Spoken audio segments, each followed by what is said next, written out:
कि अब ये 5 बागी हो चुके हैं, एक और कोई है, उसको कुल मिला के अब ऑपरेशन कर देना है। इसका जो रेस था वो थ्रिलर फिल्म जैसा ही था। और क्लाइमेक्स तब शुरू हुआ जब उद्धव ठाकरे ने मीटिंग बुलाई और 5 सांसद उस मीटिंग में गायब हो गए। और हम कहीं नया गुट नहीं बना रहे हैं, हम शिवसेना में जा रहे हैं जो असली शिवसेना है। बागियों में से एक को कैबिनेट मिनिस्टर बनाया जाएगा। अगर ये इनका ऑपरेशन टाइगर 2 सफल रहा है तो आप ये भी मान लीजिए कि आने वाले समय में विधानसभा में जो बात हो रही है ना कि 16 और टूटेंगे शिवसेना के, तो वो भी टूट सकते हैं, कोई बड़ी बात नहीं। चलिए, ऑपरेशन लोटस जो है वो महाराष्ट्र में भी सक्सेसफुल रहा। पश्चिम बंगाल में तो सांसद निकलते चले गए और एक नई पार्टी में सम्मिलित होकर एनडीए को समर्थन देने का वादा किया हुआ है।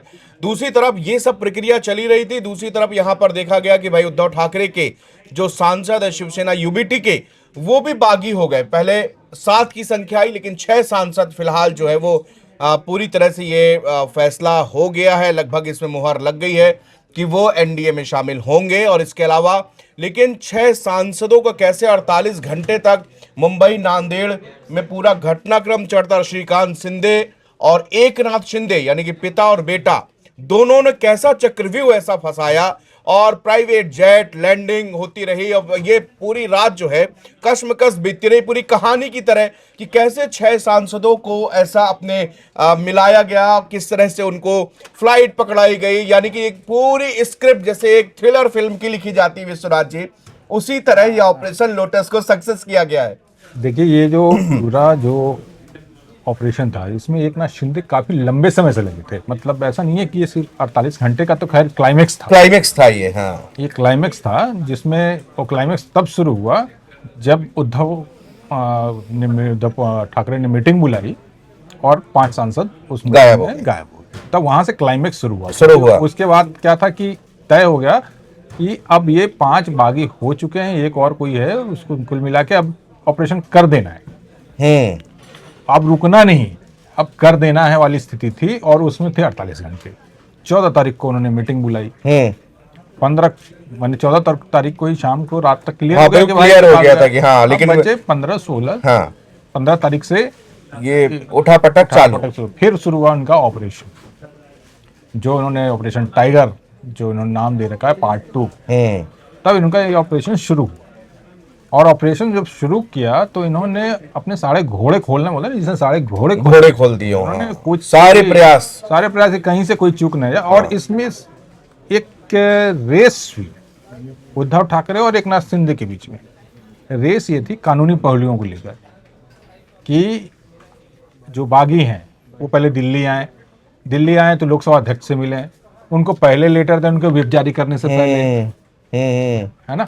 तो उनका जो उनका व्हिप जब तक इनके घर पहुंचे तब तक वो लोकसभा अध्यक्ष को अपना पत्र सौंप चुके हों। जब वो दोबारा मिलने आए तब तक ये क्लियर हो चुका हो कि भाई अब मामला हो चुका है और अब विलय की तैयारी है शिंदे सेना। तो इसका जो रेस था वो थ्रिलर फिल्म जैसा ही था। आप देखें कि कैसे हुआ। 16 जून की आधी रात, मतलब आज 18 जून है, तो परसों आधी रात में नांदेड़ में पहले एक जेट उतरता है प्राइवेट। नांदेड़ में? हाँ, एक जेट। और जो यूबीटी सांसद है नागेश आष्टीकर, उनको इकलौते को लेकर दिल्ली आता है और उसके पीछे दूसरा जेट भी खड़ा था। अच्छा, वो जेट सिर्फ एक सांसद को ले गया। फिर उसके पीछे 2 सांसद जो थे, संजय देशमुख और संजय जाधव, उनके लिए एक और जेट खड़ा। अब देखिए, लोकेशन उन्होंने ऐसा करा कि कोई शक नहीं कर सकता। क्यों, जब उन्होंने मीटिंग ली थी तो सब अलग अलग लोकेशन पे थे, तभी तो ऑनलाइन मीटिंग कर रहे थे। बिल्कुल। तो सबको भेज दिया था कि ऑनलाइन तुम पुणे में होगे, तुम हैदराबाद में होगे, आप यहाँ होगे, नांदेड़ में होगे। तो इस तरह से उन्होंने फील्डिंग सेट कर दी थी। अब वहीं से गायब हुआ। अब जो लोग जहां से थे वहीं से उनको लाना था। तो जहां भाई हैदराबाद से तो प्लेन आती है, प्लेन चलता है, तो फ्लाइट मिलती है बहुत बढ़िया। तो जो फ्लाइट से आना था उनको फ्लाइट से लाए, जो मुंबई में थे उनको मुंबई के फ्लाइट से लाए, जो शिरडी में थे उनको भी बगल वाले स्टेशन से फ्लाइट दिलवाया गया, जो नहीं थे उनके लिए प्राइवेट जेट भेजे गए। और तय किया गया कि ये लोग सुबह, क्योंकि 7:30 बजे लोकसभा अध्यक्ष से मीटिंग का समय ले रखा था इन्होंने, श्रीकांत शिंदे ने।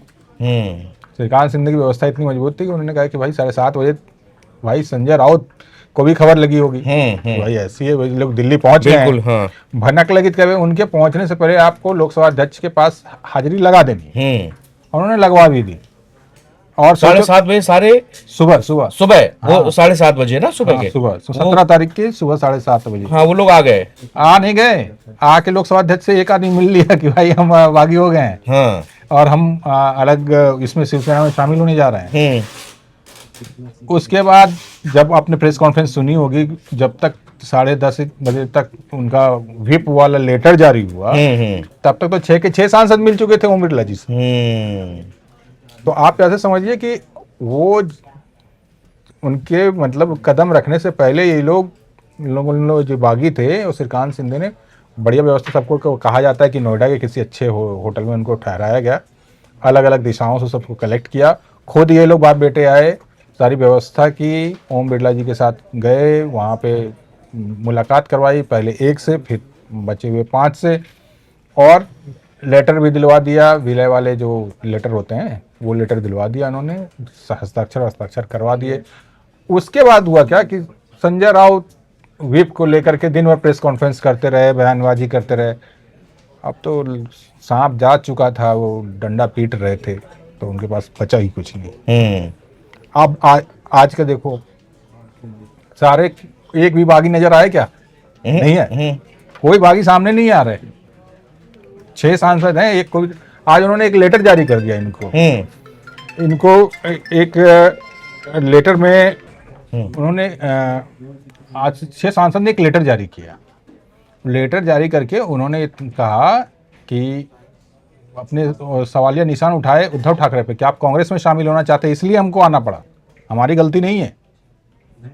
सामने नहीं आए पर लेटर जारी हो चुका है, लेटर जारी हो गया। हाँ, उन्होंने बकायदा उद्धव ठाकरे और पार्टी नेतृत्व को लिखा है उन्होंने कि आप कांग्रेस में शामिल होने वाले हैं, इसकी तैयारी कर रहे थे, ये हमें कतई मंजूर नहीं है, इसलिए हम पार्टी से हट के, और हम कहीं नया गुट नहीं बना रहे हैं, हम शिवसेना में जा रहे हैं जो असली शिवसेना है। हम शिवसेना को जिंदा रखना चाह रहे हैं। तो उन्होंने ये पत्र भी जारी कर दिया।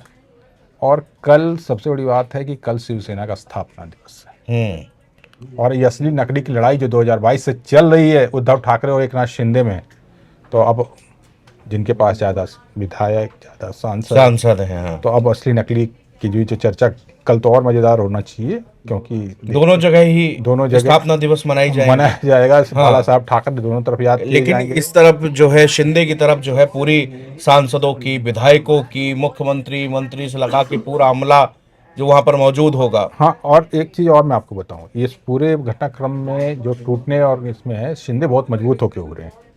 शिंदे के तो पहले से ही 5 सांसद हैं, 6 और हो जाएंगे। और एक जैसा बताया, ऐसे चर्चा चल रही है, बागियों में से एक को कैबिनेट मिनिस्टर बनाया जाएगा, ये भी तय हो गया है। मतलब इनके पास एक मंत्रालय भी आ रहा है केंद्र में। अगर ये इनका ऑपरेशन टाइगर 2 सफल रहा है, तो आप ये भी मान लीजिए कि आने वाले समय में विधानसभा में जो बात हो रही है ना कि 16 और टूटेंगे शिवसेना के, तो वो भी टूट सकते हैं, कोई बड़ी बात नहीं। कोई बड़ी बात नहीं, लेकिन एक चीज विश्वनाथ जी, ये नहीं लगता कि एकनाथ शिंदे जिस तरह मजबूती से उभरे हैं और उन्होंने अपनी ये पूरा ऑपरेशन लोटस में जिस तरह का एक रोल निभाया है, क्या देवेंद्र फडणवीस इसको लेकर खुश होंगे? देवेंद्र फडणवीस, देखिए, देवेंद्र फडणवीस की सत्ता को कहीं कोई चुनौती नहीं मिल रही। अगर उनको मिलना होता तो अब तक मिल चुका होता। और ये भी एक तथ्य है कि कई बार खबरें आई आज से 1 साल, पिछले 1 साल तक ये रहा, शिंदे नाराज हैं, और अमित शाह से मिलने जा रहे हैं शिंदे।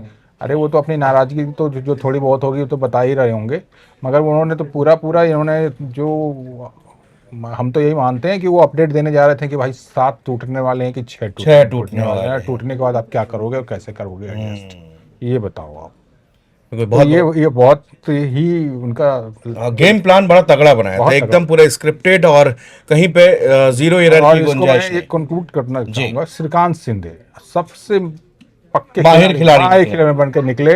उनके उम्र के वहाँ आदित्य ठाकरे भी हैं, मान ले, एक युवा नेता है, उनके उम्र के कई नेता वहाँ पे हैं, कई ऐसे हैं नेता पुत्र हैं, पर जो माहिर खिलाड़ी के तौर पे उन्होंने जो दांव चला और जो मेहनत की, वो उनके भविष्य को बताता है कि वो बहुत सियासत का माहिर खिलाड़ी अभी और आगे निकल। अभी और आगे निकलेगा। तो बहुत बहुत शुक्रिया विश्वनाथ जी। और ये पूरा घटनाक्रम हम बता रहे थे जिस तरह से ऑपरेशन लोटस कैसे महाराष्ट्र में एक्टिव हुआ और कैसे आखिरी दम तक सारे एकनाथ शिंदे, श्रीकांत शिंदे इस पर लगे रहे और फाइनली जो है उसको पूरा कर दिया। बहुत बहुत शुक्रिया।